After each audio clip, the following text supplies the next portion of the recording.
पीछे फल खाइए राजा। क्योंकि पहले कुआ बाबरी के मेरी माँ विवाह होते थे, लालू भैया थे, ध्यान दे रहे हैं। कुआ का विवाह करते थे, उसके बाद जल पिया करते थे, और बाघ का विवाह करके तब फल खाया करते थे।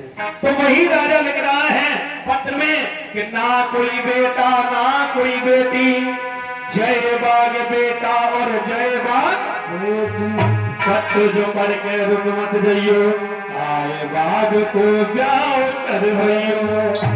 लिख दिया, सब जगह नौता गया। नौता जाको रोहतक को जावे, नौता जाको हासी सार को जावे, नौता जाको गुजरात मराठा जावे, नौता जाको सियालकोट को जावे। एक नौता रोहतक में गया। रोहतक में कौन थे?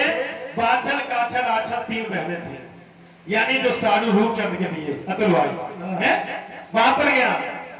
इधर मैया बादशाह से कहा, रानी तुम ऐसे करो, तुम जो ले लो तो 4 संग सहेली, 1.25 रुपया हाथ एक गुड़ की भेजे।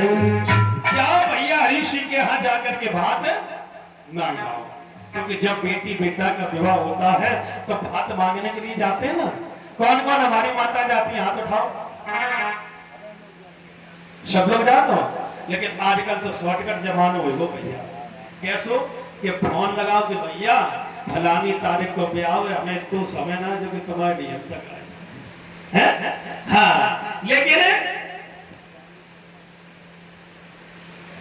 और ये 50 रुपए हमारे ज्ञानू भैया चौहान साहब इसी गांव से ये भी नाम दे रहे हैं, भगवान जयकार होती रहे।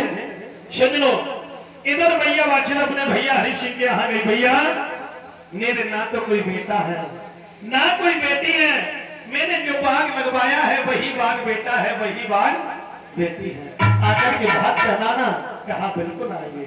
सजनो, जैसे कहा कि बिल्कुल आएंगे, लेकिन इधर मैया लौट करके आए। राजा ने कुल पुरोहित ब्राह्मणों को बुलाया, प्रभु मेरा आपसे विनम्र निवेदन है कि हम बाग का विवाह करना चाहते हैं और घूमने जाना चाहते हैं। वही ब्राह्मण कहने लगे, राजन अगर तू उस बाग में जाएगा तो वो बाग तेरी दृष्टि से दूर हो जाएगा। कहने लगे, क्यों प्रभु? क्योंकि अभी समय साथ नहीं दे रहा है। और ये भी बात सत्य है मेरी माँ कि समय के आगे किसी की पेश नहीं जाती। आज भी देखिए कितना अच्छा समय है, जो कि हम और आप इस जगह बैठ करके बाबा जी की कथा को श्रवण कर रहे हैं। क्या सोचा था कि हम और आप कथा सुनेंगे? नहीं। जहाँ पे कृपा बाबा की हुई, तहाँ पे कृपा करे सब कोई। जहरवीर बाबा की क्या जाओ, जाना चाहते हो आंखों से पट्टी बांधिएगा और जा सकते हो। क्या किया तो भैया चले हैं, आंखों से पट्टी बांधी। अरे नहीं पल की देर लगाई, अरे नहीं पल की देर लगाई,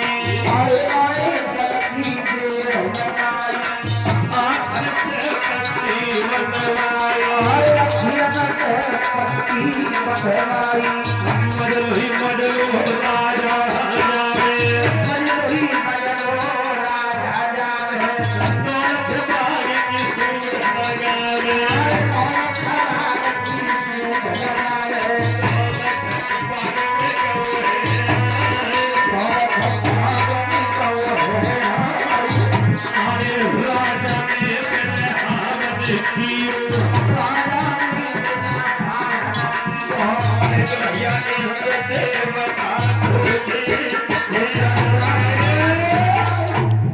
राजा रानी आए। पहले तो हवन किया, धुआं उड़ उड़ करके आकाश में गया, इंद्र देवता मगन हुए। इधर मैया वात्सल का भैया हरि सिंह आया, मैया वात्सल को भात पहनाया। थोड़ा बहुत नहीं बल्कि कितना लाया है मालूम है? 1.25 लाख का भात। अब मैया वात्सल उसी बाग में खड़ी खड़ी रो रही है, बिलक रही है। भैया की छाती से सिर पर साड़ी रखे और भैया की छाती से रोने लगी, भैया मैं बड़ा किस्मत की धनी हूं जो कि मुझे तेरा जैसा भाई मिला।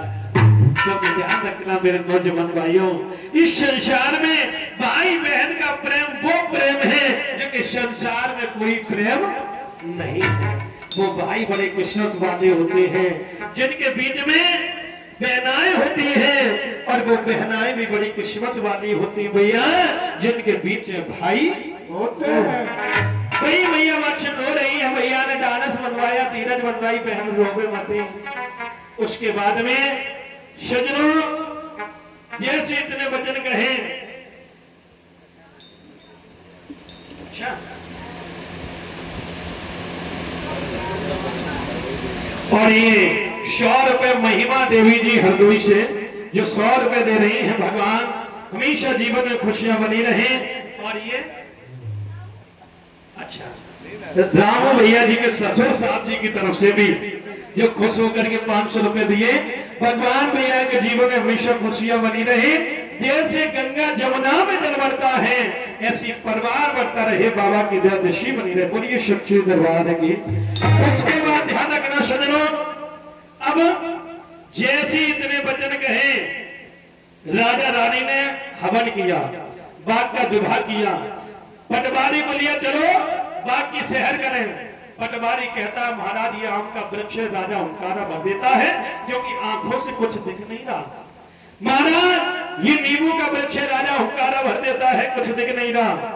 शुक्र शनिचर सोचने लगे कि ये राजा यूं ही हुंकारा भरते हुए निकल जाएगा तो कब इसका बाल सूखेगा, कब बाबा गोरखनाथ की कृपा होगी।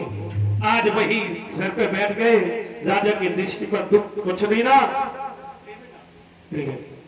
कहने लगे राजा तू बहुत बड़ा मूर्ख है।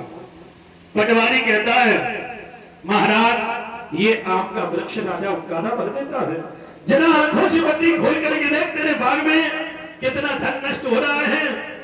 राजा रानी ने मेरे भैया आंखों से बत्ती खोली लेकिन हुआ